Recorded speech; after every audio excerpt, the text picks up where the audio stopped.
My daughter Hannah. Mm. Yeah, sorry. Yeah. Was killed in a car accident in May. Yeah. It was a no-fault accident. Her husband was driving, and Find the moment when it first hit you that she was dead that it first hit you that she was really dead.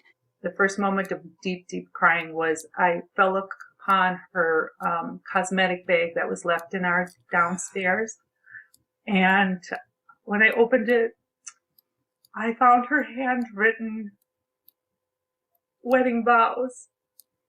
Hannah shouldn't have died. Is that true? Well, it can't be true because she died. Yes. So it's that place where who needs God when we have your opinion? And Hannah shouldn't have died. Is it true that she shouldn't have died? Notice how you react in the bathroom when you think that thought.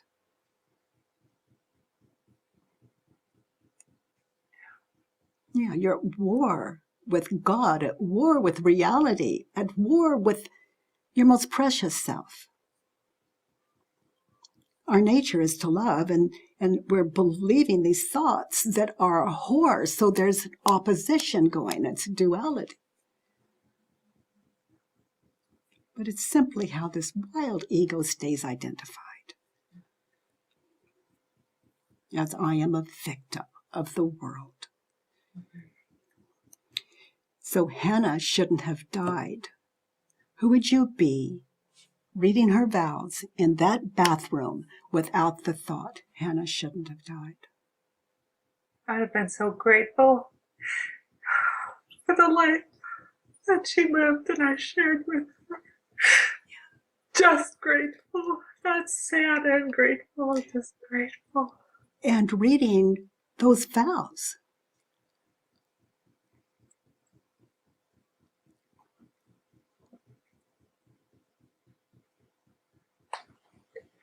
In the state of love and appreciation and connection. Hannah shouldn't have died, turned around, Hannah should.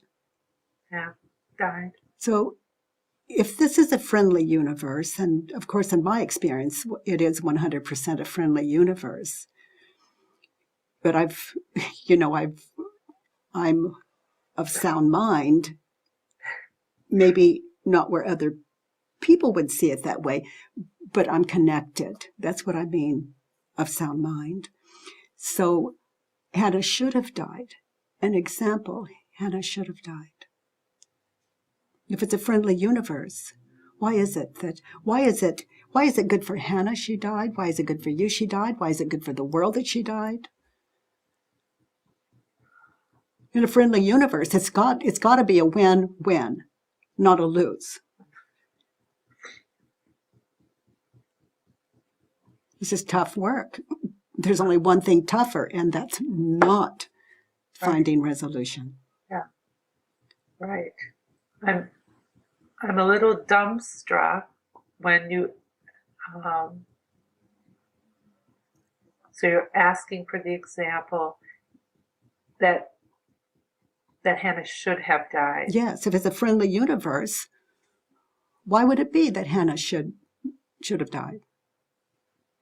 This is, I get dumbstruck because I feel like my brain can't reason that answer. Only God has that answer. Well, I'm asking you to get so close to God that you can hear the answer. That's what happens in inquiry. We're shown. So give this some time. Yeah, I guess that's. If it were my daughter, let's see, why is it in a friendly universe, why is it a good thing she died? She never has to suffer pain again. She never has to suffer what you're suffering. She'll never have the measles or the mumps. She'll never be disappointed. I could go on and on and on. It doesn't mean I wouldn't prefer she's alive. I mean, because obviously, selfishly, it's all about me. Right, yeah. totally, all about me and my welfare and my happiness. But I want to get out of that box, and if God is good, if the universe is friendly, why is she better off?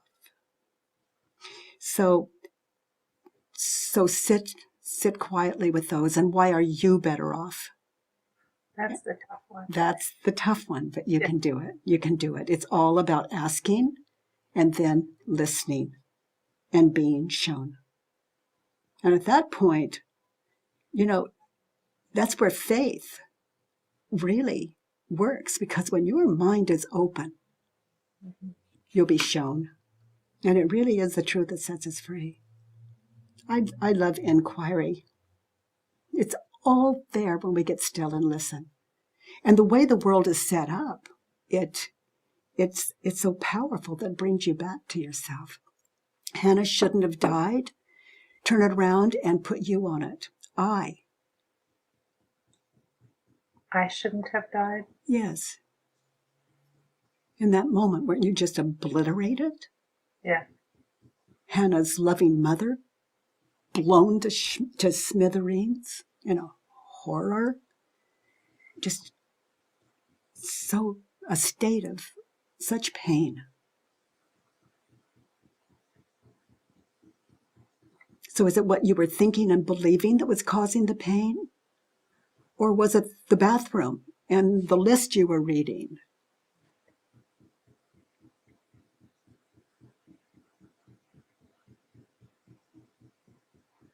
I mean, look at you in that bathroom. You're fine. Other than what you're thinking and believing, you're fine.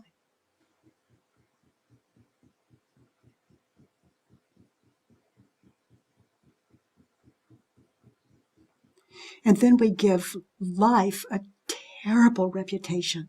It's unfair. It's not just. It's horrible. And we believe it about life when all the time you're standing there with her list. You're okay. Other than what you're thinking and believing, the universe is friendly.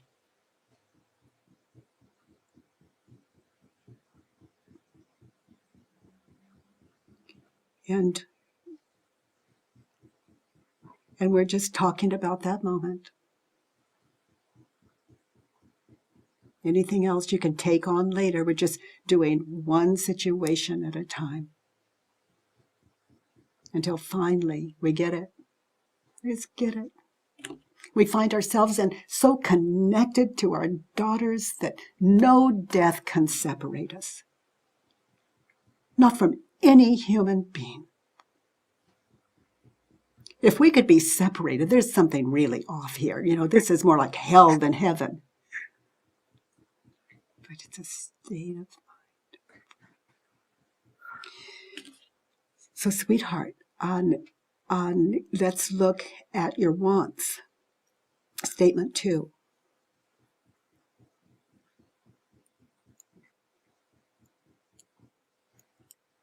I want my future with her.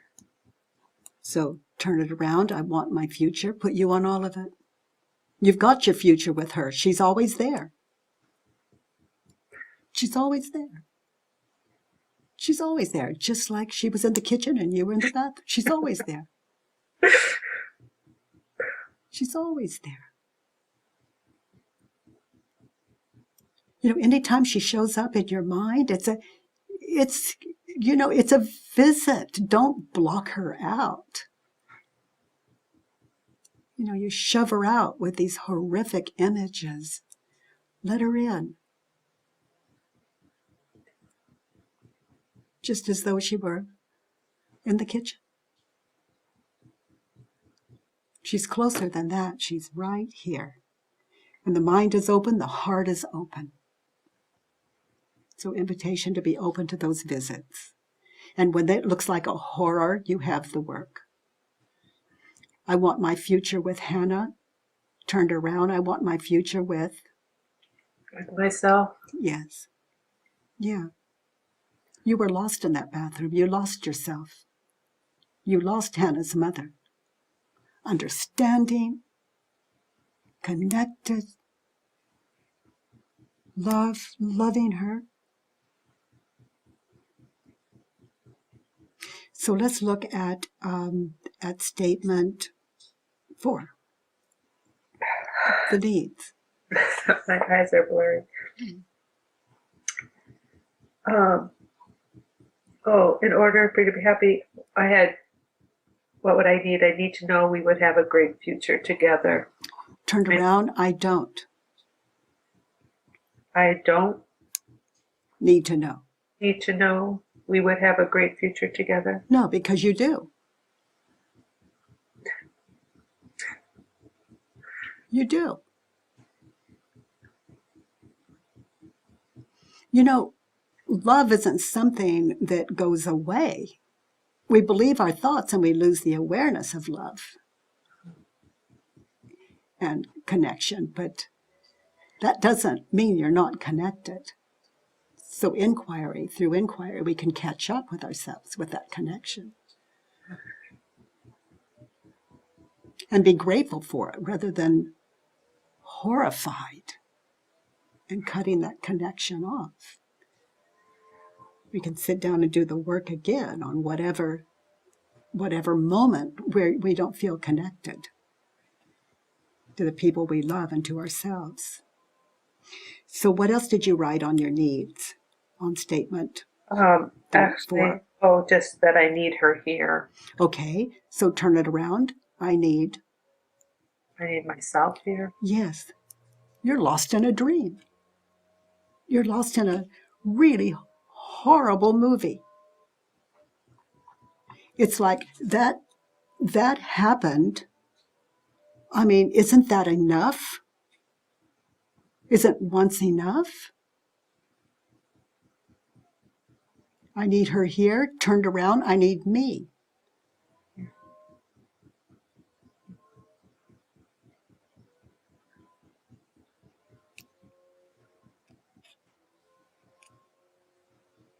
I need me of right mind here, standing in that bathroom, taking in her vows, connected, and maybe just sobbing in a state of love. And that's probably all you were experiencing anyway. Just loving Hannah. Now that is a big feeling. You know, horror is limited, but love is not. So anytime you feel sadness, ask yourself, is that love I'm feeling or sadness? You know, for me, sadness is a tantrum. It's a war with what is, with what we believe to be. You know, when Hannah was living in one city and you were living in the other, you didn't have these horrific things going on. Right.